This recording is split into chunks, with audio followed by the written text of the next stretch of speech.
Hey y'all, I'm Julie Still-Rolin. In this video, my friend Trish Taylor, who is a local author, she is independently published and also has a publishing contract. She helps me use the writing hack of the avatar for my book that I am working on now.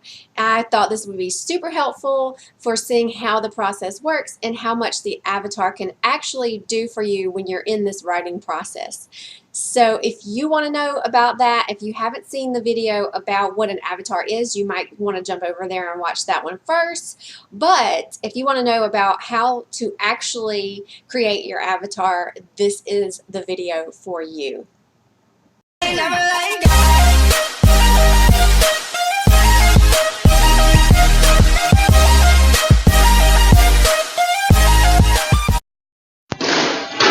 I'm here with Trish today. Hello. She's going to help me with what? We're going to look at who your book's for. So you've already decided you want to write a book. But you know there's a lot of books out there that get written and nobody ever buys them because the person writes it and they're all excited, but they haven't actually thought, who is it for? Who is your audience? Who's going to be interested enough to not just read this book, but actually buy it from you? So you're thinking of writing a book. You're on your next one, your fourth book.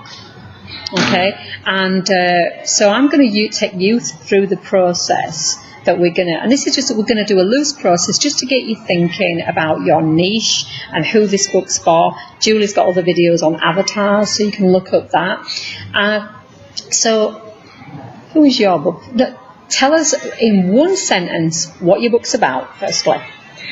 Coming out in the South. Coming out in the South. Now, that to me tells me quite a lot, and I could guess who it might be for, but I'm not sure. So, who is your book for? Middle-aged people who still haven't come out. Wow, you see, I was thinking teenagers, young people, but you're aiming at middle-aged people. Is there a lot of middle-aged people who haven't yet come out? I've no idea. I think there are.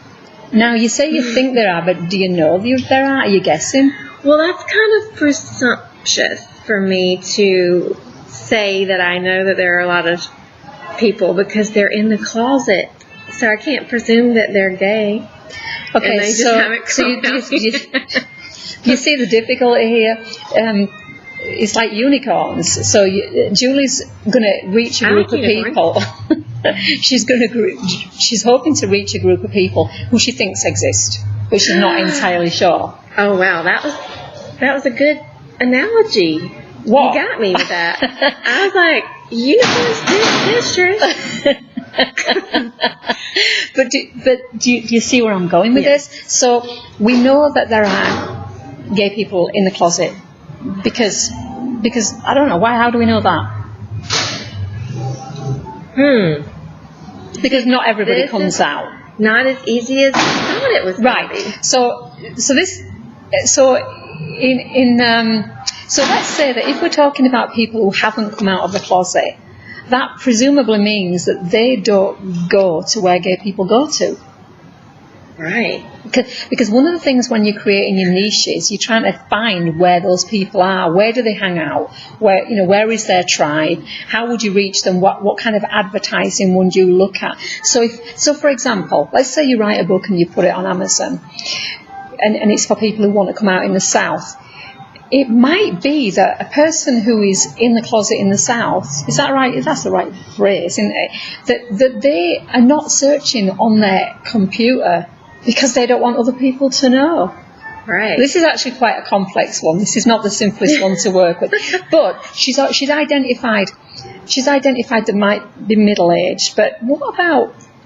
Now, the thing with books like this is, it might be that somebody reads it and says to someone else, you might find this helpful.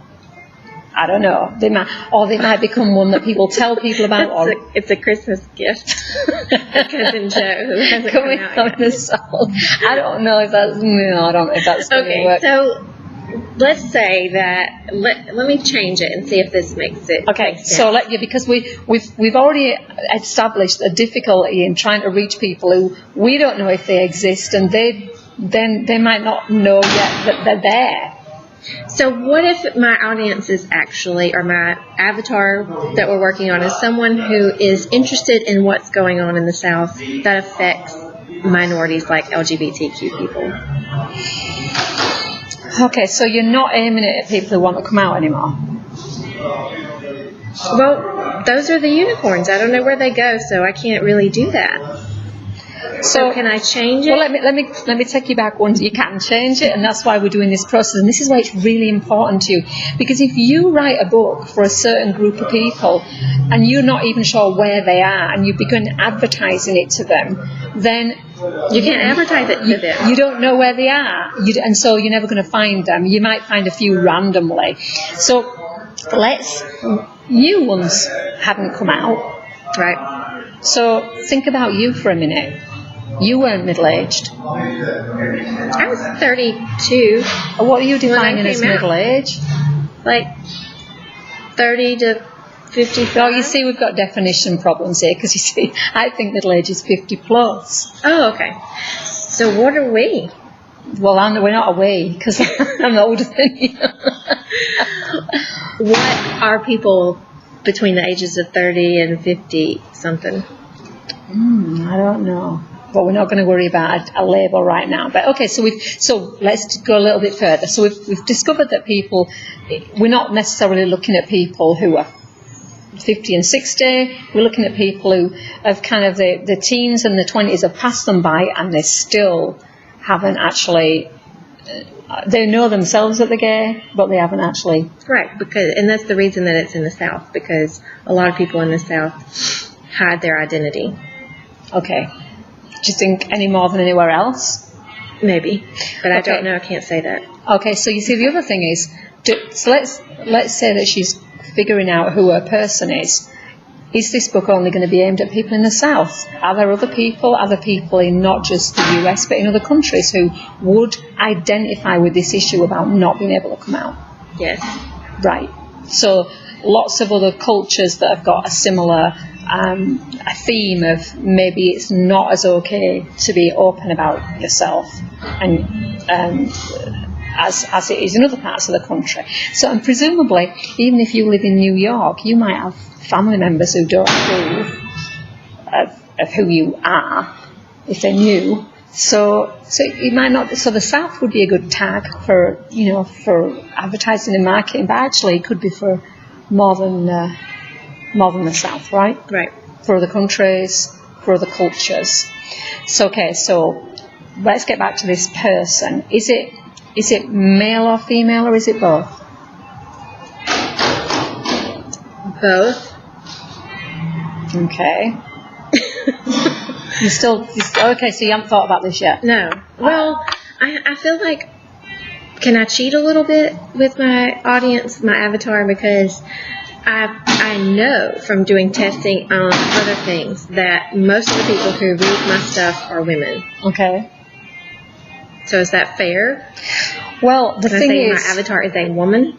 I think if you niche down to it being a woman, it will be easier for you further along. That does not mean that men will not read your Okay, your so book. You can have an avatar that is one person as your main focus, but then you can have like other people that, they're still your audience, but they're not. Yeah. Okay. Because it's like I say, if it's called Coming Out in the South, that I'm sure there are people who will be. I was going to say fascinated. I didn't mean that, but I was thinking when you did your book signing in New York, people were really interested in it because it felt so alien to it. So you might get people who came out in New York who think, I wonder what it would be like. They might read it not because they want to come out, but just because they're interested in the subject matter, right? So if we're saying that broadly, people who are going to be interested in reading it are going to be gay, have come out, or maybe they are thinking about it. Let's have a little think about. So let's say it's a woman. So let's choose somebody. Let's imagine somebody. So how old is she?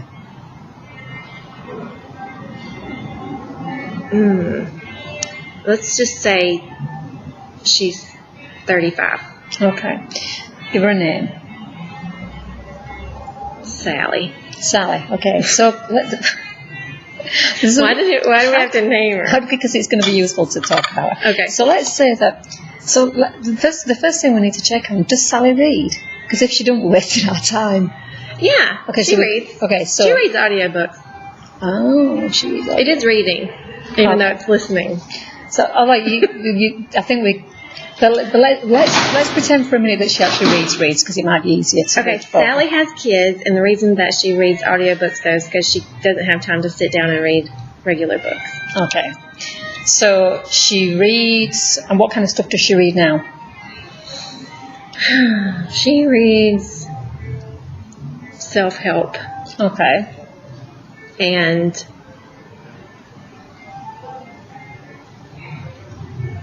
I don't know. Okay. And this is why you need to explore this further. Maybe some fiction. Okay. Now, is Sally gonna does she this would define how the book goes, because does she want it to be more of a memoir? Does she want to find somebody who she can relate to, who she thinks, that's me? So if she read your story about how you came out in the South, would she want to identify that? Or would she want to read about other people? Or would she want to know how to do it? You know, what to do, and tips and techniques. So you need to think I think it's more about the experience. Okay. So if she could relate to you and your experience. And maybe it's revealing things that people don't know. Okay, give me an example. Like this past weekend, getting stalked at a store by a man. And how does that relate to coming out in the South? Because after you come out, you have to face the world, and the world isn't always accepting. Oh, okay. And it can be frightening. Okay. So it's like a warning also. Of what's to come. Yes. So things to come. Things you might expect. Can I tell you a secret about the book? The format of it is the citizenship. So it's the steps to becoming a citizen, an American citizen. So each chapter is a different step to becoming an American citizen. But the concept is that it's the steps to becoming a queer. Give me an example of that. Okay, so like step one is like determining if you are a queer. Just like in step one, you determine if you are an American citizen. And then step two is understanding like what that means.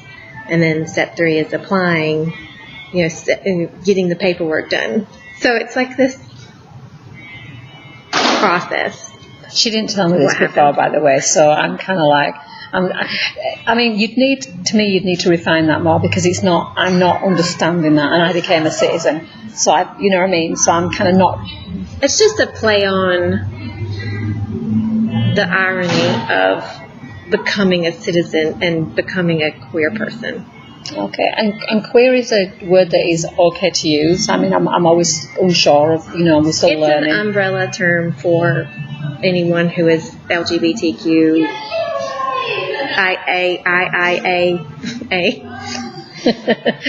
Yeah, I think that's it.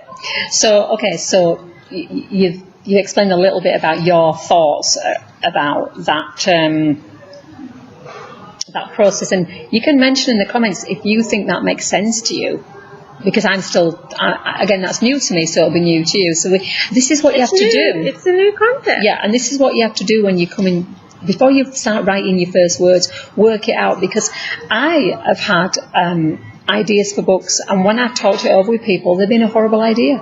I'm not saying that's probably a good idea, but you need to work all this out. Who's it for? What's it about? The reason I was telling you that too is that you were asking me if it was more like a memoir, right, or it's got memoir stuff in there, but it's also like, this is the process. This is what you go through. Or this is what I went through. So do they have to have a genital examination? Because I had to have one of them when I became a citizen. It depends on which letter of the alphabet you are. Seriously, that's something that people don't always tell you. Actually, that was to become a permanent resident of this country. I had to add something about that in there. That is interesting. Yeah, something equivalent to having to have your genitals checked to make sure that you are what? I think it was to check your gender, but somebody else told me that it was to check that you didn't have any diseases, but I don't know. All I know is that I was kind of a little taken aback. I wasn't, you know, one minute the guy was asking me why I didn't wear toenail polish, and the next thing he's poking around with a stick. So very, very similar to like what you go through when you come out in the South. I poke you with a stick. Some people do. Anyway, nobody knows where me and Julie are going to go with anything, and that's good. But so bringing it back to when you decide to look at your book, who is it for, what it's all about, you need to be doing this deep dive, and you need to be doing it with somebody who's honest with you and going to listen through. Now, it doesn't mean that they're going to know what's right, because imagine somebody somewhere sat down and said, I've got this idea about this little wizard boy, and he's going to, and he's going to go to this school, and he's going to, and somebody probably thought, that's a stupid idea. So, it's about making sure you understand what your book's about and who is it for, and that's what we're talking about today. So Sally, she's got her kids, and is she trying to come out? Do you want to come out? Does she want encouragement? Does she want to think that it's going to be okay? I think I'm backing up on the whole people who want to come out. I don't think this book is for them. Oh, do you see where we're going? Nowhere. No, I think that it's for allies and people who want to understand the experience. You see, I would read that because I'm not gay, but I hope I'm an ally, and I don't pretend to understand the experience, and I don't always know if I use the right words, and I'm that's in there, like the whole and then that changes all of those things. Yeah, so that would be a good book, right? So maybe it's more of a manual for supporting your queer friends in the South. Yeah. Okay. So then when I know that, when I really narrow down that avatar, like, what do I do with that? So I hope that was helpful. If you have any questions or comments, please comment below. If you like this content, there's more to come, so please subscribe to my channel. And what else? Oh yeah, so I have a course that is like from your head to the paper on how to get your ideas out and start writing your book. I'm going to share that in the comments below, in the description below, so make sure that you check that out if you are struggling with, like, I've got a book idea and I really want to get it out, but I don't even know where to start. So yeah, bye.